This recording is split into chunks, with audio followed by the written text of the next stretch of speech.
Hey everyone, it's Connor here from Durham Hearing Specialists. I hope you're doing well and welcome back to a very unusual video. We have a case of dead skin occluding the ear canal. What makes this case unusual is that it's almost perfectly formed, almost looks like an eardrum actually. So this sort of kind of textury, kind of crepe papery style membrane is the dead skin. And it has a very unusual appearance. It's almost kind of pinky purpley in appearance. I'm just going to catch it here with the suction probe, and right there when I had to exit out of the ear canal very quickly, that's not because the patient yelped in pain, but just the actual kind of sudden squeak that you get when you attempt to suction up dead skin with a suction probe. So we call that clarineting.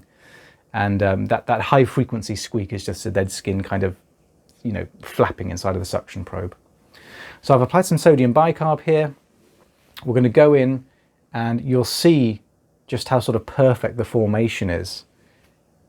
And there we go. So you can see how now it's clearly not living tissue. Despite looking kind of pinky purpley, it's not living tissue. It's just this sort of weird sort of cling filmy crepe papery formation across the ear canal.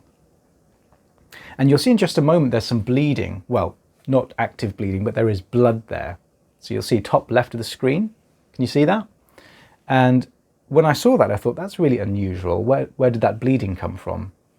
And I remember at the time remarking that to my colleague who was looking over my shoulder, and we were sort of slightly perplexed. So we'll just suction this up here. And we looked for ages afterwards at the ear canal when the patient was still in the chair, thinking, where is this bleeding coming from? Where's this little micro cut or laceration? And there wasn't anything. We were totally stumped as to where this little bit of blood came from.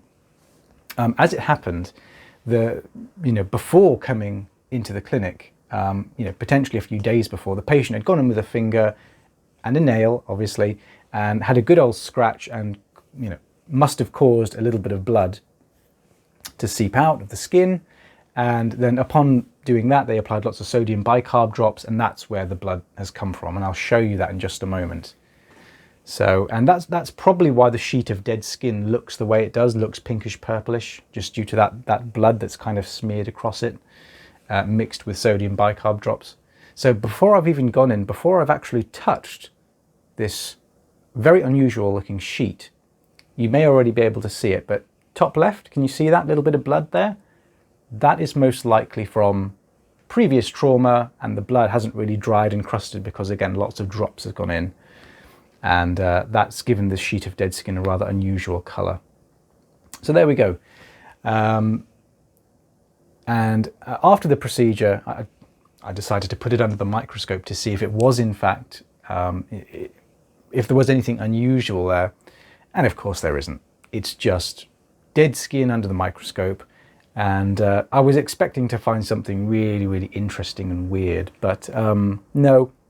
So dead skin under the microscope is probably one of the more boring things to look at, if I'm being completely honest, much more boring than, cheek cells or looking at blood, something like that.